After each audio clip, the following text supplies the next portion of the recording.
चलिए आइए। Good morning to everybody. आज बहुत खुशी की बात है कि लेप्रोसी के बारे में हम लोग जानकारी लेने के लिए बैठे हुए हैं। तो लेप्रोसी बीमारी आखिर है क्या, इसका एक संक्षिप्त परिचय देते हैं। परिचय जानने के पहले सबसे पहले हम लोग ये जान लेते हैं कि मानव शरीर जो है भगवान के द्वारा बनाया गया सबसे खूबसूरत सा करना है। भगवान तो बहुत से जीव को बनाया, लेकिन मानव जीव जो है से एक अद्भुत प्राणी होता है। उसमें से भी अगर आदमी स्वस्थ हो, स्वस्थ शरीर आदमी का सबसे बड़ा पूंजी होता है। हर एक आदमी चाहता है कि उसका शरीर स्वस्थ हो, उसे किसी प्रकार का बीमारी नहीं हो। बीमारी होने का मतलब है कि परेशानी, शारीरिक परेशानी, आर्थिक परेशानी। अब सोचिए भला, इस बात पर गौर कीजिए कि अगर ऐसे स्थिति में जब आदमी का कामना हो कि उसे किसी प्रकार का बीमारी नहीं हो, तो वो ऐसे स्थिति में कोई वैसा बीमारी हो जाए जिसका नाम सुनते ही रोगी का रूह कांप जाए, तो आखिर वो कौन सा बीमारी है? तो उस बीमारी का नाम कुष्ठ है। उसको कोढ़ भी कहते हैं, इंग्लिश में लेप्रोसी कहते हैं। लोग सुनबहरी भी कहते हैं, सूनापन हो जाता है। गलित रोग कहते हैं, इसमें हाथ पैर का अंगुली गलना शुरू हो जाता है। अब रूह क्यों कांप जाता है? अब सोचिए, तो ये तो हर बीमारी में शारीरिक बीमारी आती, परेशानी होती है, आर्थिक परेशानी होती है। इस बीमारी में सबसे बड़ी बने ये कहिए, दुर्भाग्य कहिए कि इस बीमारी में सामाजिक क्षति होती है। सामाजिक क्षति का मतलब होता है कि समाज के लोग जैसे जान लेते हैं कि इसको कुष्ठ रोग हो गया है, इसको कोढ़ हो गया, अमुक आदमी को कोढ़ हो गया है, तो समाज के सारे लोग उसके साथ दुर्व्यवहार करते हैं, भेदभाव करते हैं, उससे दूर रहना चाहते हैं, उससे सामाजिक दूरी बना के रखते हैं। इवन यहाँ तक होता है कि उसके घर परिवार में जब जान जाते हैं कि अमुक परिवार में किसी को कुष्ठ बीमारी है, तो लोग अभी भी शादी ब्याह या संबंध बनाना नहीं चाहते हैं। इसी के कारण ये बीमारी का नाम सुनते ही रोगी का रूह कांप जाता है। शारीरिक परेशानी हुआ, हाथ पैर टेढ़ा हुआ, विकलांग हुआ तो अलग हुआ, ऊपर से समाज के लोग उसको अपने से बहिष्कृत कर देते हैं। ये दुनिया का सबसे पुराना बीमारी है। इसका चर्चा उस समय वेद पुराण में भी मिलता है। एक कहानी है कि द्वापर युग में श्री कृष्ण भगवान के पुत्र, इसका चर्चा सांबा पुराण में किया गया है कि कृष्ण भगवान के पुत्र जो थे उनका नाम सांबा था, और वो दुर्वासा ऋषि के रूप, वो दुबले पतले थे, दाढ़ी बढ़ी हुई थे, उनके रूप के ऊपर उपहास किए, हंसी किए, जिसके कारण दुर्वासा ऋषि क्रोधित हो गया। क्रोधित होने के बाद बोले कि जाओ तुमको कोढ़ हो जाए। अब सोच लीजिए कौन सा बीमारी है। उसको और भी बीमारी का तो श्राप दे सकते थे, उसको कोढ़ का ही श्राप दिए। आखिर जो भी है, अब पहले ही समझ लिए हैं कि आखिर किस टाइप का है। उसी समय से सामाजिक भ्रांतियां भी हो गया, लोगों के दिमाग में बनने लगा।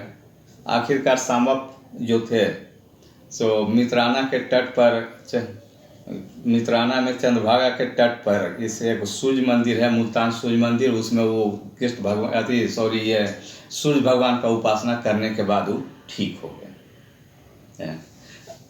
उसके बाद अगर इसका हम चर्चा करेंगे तो इसको हैंसन डिजीज भी बोला जाता है।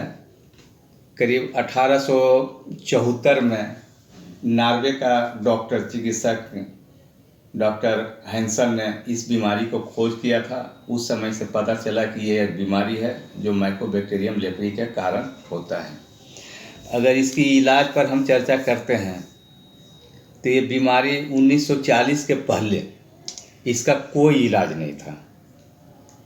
अगर किसी के घर परिवार में ये बीमारी किसी को हो गया तो घर के लोग, समाज के लोग उसको आइसोलेट कर देते थे। आइसोलेट का मतलब हुआ कि घर से, आबादी से काफ़ी दूर ले जाके उसको छोड़ देते थे निर्जन स्थान में। निर्जन स्थान में वो रह के उस समय चार मोगरा का तेल कहीं व्यवस्था करता था, नीम का पत्ता, ये वो इस टाइप से वो अपना ट्रीटमेंट करता था। दिन भर भिक्षाटन करता था, वो रात में खाता था और जान रहा था कि मेरा लाइफ क्रश हो गया है। ये सब आफ्टर ऑल होने के बाद करीब 1940 में डेप्सोन नामक दवा का आगमन हुआ, इंट्रोड्यूस हुआ, परिचय हुआ। जब डेप्सोन का आया तो डेप्सोन से पता किया कि ये डेप्सोन जो है सो बैक्टीरिया को मारने में सक्षम है। इसीलिए गवर्नमेंट ने 1940 में एक प्रोग्राम बनाया, NLCP, राष्ट्रीय कुष्ठ नियंत्रण कार्यक्रम। इसके अंतर्गत में वो रोगी को खोज करने लगे, रोगी को खोजा जाने लगा, रोगी को जागृत किया जाने लगा कि चलिए आप डेप्सोन खाइए, आपको एक बीमारी है, डेप्सोन खाइए, इससे आप ठीक हो जाइएगा। तो लोग खाना शुरू किया। गवर्नमेंट का आखिर था कि अगर इस पर कंट्रोल नहीं किया जाता इस बीमारी पर, तो इसका अंतिम स्टेज होता है विकलांगता। तो दुनिया में सारे लोग विकलांग नजर आते हैं। खैर संयोग है कि इस बीमारी में कुछ और भी गुण है जिसके कारण लोग बचे हुए हैं। तो डेप्सोन से इलाज जब चलने लगा, सिंगल डेप्सोन से, तो ये आजीवन खाना पड़ता था।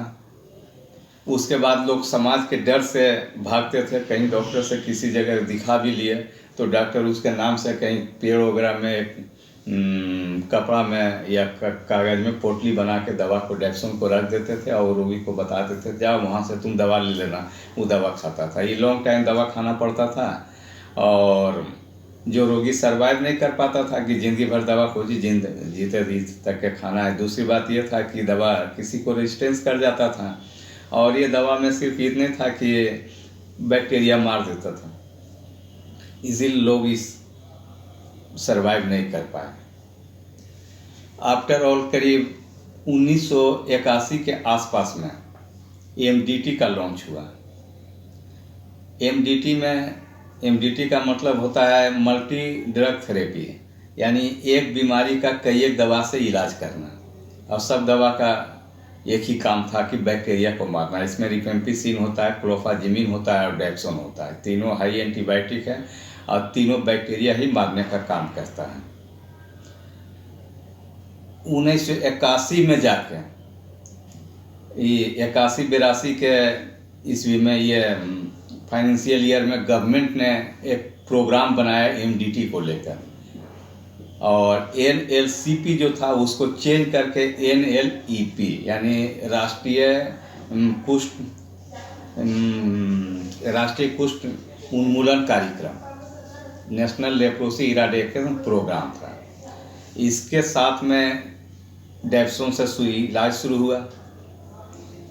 डेप्सोन में तीनों दवा, रिफेम्पिसिन, क्लोफाजिमिन जो है सो बैक्टीरिया को मारने का काम करता है। इसमें रिफेम्पिसिन एक ऐसी दवा होती है जो सिंगल डोज से ही 99.9% बैक्टीरिया को मार देता है। डेप्सोन जो है वो आपका बैक्टीरिया के हुक्का पानी, खाना पानी को बंद कर देता है। बैक्टीरिया विकास नहीं कर पाता, सर्वाइव नहीं कर पाता है, स्वतः मर जाता है, स्टेटिस हो जाता है। जस्ट लाइक वही क्लोफाजिमिन भी यही काम करता है, लेकिन क्लोफाजिमिन से हट के थोड़ा सा रिफेम्पिसिन को शरीर के पूरे भाग में पहुंचाने का काम करता है। जब ये प्रोग्राम चला और इसे MDT से ट्रीटमेंट शुरू हुआ तो गवर्नमेंट को करीब 20 साल का MDT का अनुभव काफ़ी अच्छा लगा और अभी भी MDT से ही इलाज चल रहा है। MDT में हम लोग कई एक बात देखें। जब 1981 में इस प्रोग्राम का लॉन्च किया गया था, उस समय PR यानी इस बीमारी का संक्रमण दर जो है, PR उस समय 24, 25, 26 हुआ करता था। विगत 20 साल में आके PR घट के 1 से 2 पे पहुँच गया, संक्रमण दर इसका घटा। दूसरी बात, गवर्नमेंट को लगा कि ये बीमारी लेप्रोसी जो है MDT से पूरी तरह से ठीक हो सकता है। दूसरी बात है कि MDT बहुत कारगर दवा समझ में आई। MDT खाने के बाद अगर 1 से 4 डोज भी आदमी खा लेता है, 1 स्टिक से 4 स्टिक भी खा लेता है, तो देखा गवर्नमेंट की उसके शरीर में बैक्टीरिया समाप्त हो जाती है।